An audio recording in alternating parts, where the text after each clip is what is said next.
মুহাম্মাদুর রাসূলুল্লাহ সাল্লাল্লাহু আলাইহি ওয়াসাল্লাম। এটা হচ্ছে কালিমা তাওহীদ। আমরা কি বলি? লা ইলাহা ইল্লাল্লাহ, নেই কোনো মাবুদ আল্লাহ ছাড়া। মুহাম্মাদুর রাসূলুল্লাহ, আর মুহাম্মদ সাল্লাল্লাহু আলাইহি ওয়াসাল্লাম তিনি হচ্ছেন আল্লাহর রাসূল। তিনি কে? তাহলে আল্লাহর নামের পরেই কার নাম? রাসূলের নাম। বুঝেছেন? পৃথিবীতে নবী রাসূলের কোনো অভাব ছিল? লক্ষাধিক নবী রাসূল আল্লাহ তাআলা পাঠিয়েছেন, কিন্তু আল্লাহ তাআলা কোন নবীর নাম আল্লাহর নামের সঙ্গে দেন নাই, যুক্ত করেন নাই।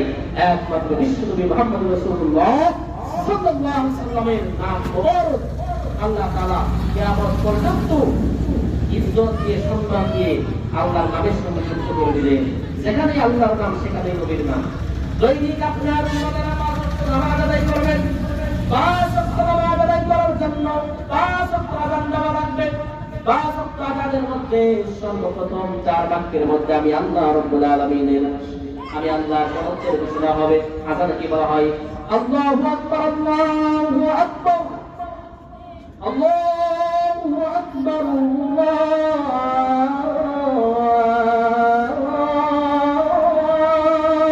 আকবার, আল্লাহু আকবার।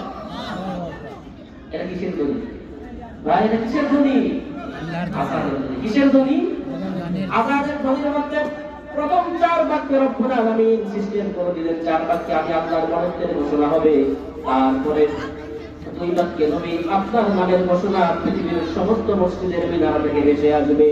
সুবহানাল্লাহ, আল্লাহু আকবার, আল্লাহু আকবার বলার পরে আশহাদু আল্লা ইলাহা ইল্লাল্লাহ বলবার। এরপরে মুয়াজ্জিন সাহেব যেটা ঘোষণা করেন সেটা হলো ওয়া আশহাদু আন্না মুহাম্মাদার রাসূলুল্লাহ। ঠিক কি না? আযান শুনেন না আপনারা? আযানের মধ্যে কার নাম?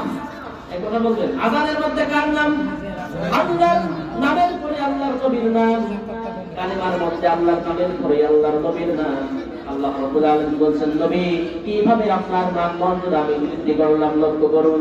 এই পৃথিবীতে লক্ষাধিক নবী রাসূল আমি রব্বুল আলামিন পাঠিয়েছি।